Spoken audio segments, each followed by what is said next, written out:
यायची तरी इच्छा नव्हती, पण यावं लागलं. काय झालं ते पुढे सांगतेस. पहिले तर इथं बसमध्ये बसलो, तिथून घरून येताना काही व्हिडिओ घेतलाच नाही. आज सोबत ननदबाई पण होत्या, बहिणाबाई होती.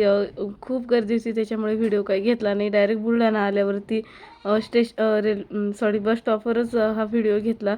11 वाजता पोहोचलो होतो. त्यानंतर हे बघा, लहानपणची आठवण, संत्रागोळी, बाबूचं खाणं चालू आहे. आमची एक झोप झाली. त्याच्यानंतर इथं मेहकरमध्ये आलो, थोडा नाश्ता केला, टिफिन पण आणला होता सोबत ननदबाईंनी.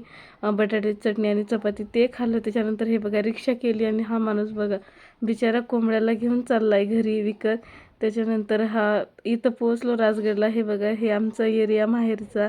खूप छान वाटतं, पण नेहमी नेहमी नाही वाटत. त्यानंतर गावात पोहोचलो. स्पेशल रिक्षा केली होती कारण की बस नव्हती.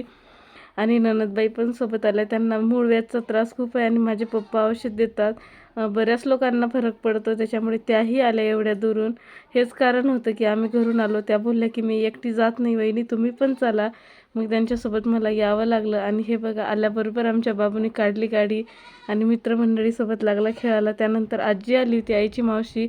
आणि मग अशा गप्पा रंगल्या आमच्या. आजी, आमची बहिणाबाई, ननदबाई, सर्वजण. त्यानंतर मी पण होती त्याच्यामध्ये. आणि इकडं वातावरण खूपच छान आहे. इथं बाबू झोपला होता, नंतर उठला तो. संध्याकाळी सर्वजण असे बसलो गप्पा मारत. त्यानंतर जेवायला बसलो. मी स्वयंपाक केला होता, चपात्या, वांग्याची भाजी, कढी. नंतर जेवण वगैरे करून निवांत असं. चला, चॅनलला सबस्क्राईब करा नवीन असाल तर, आणि लाईक पण करा.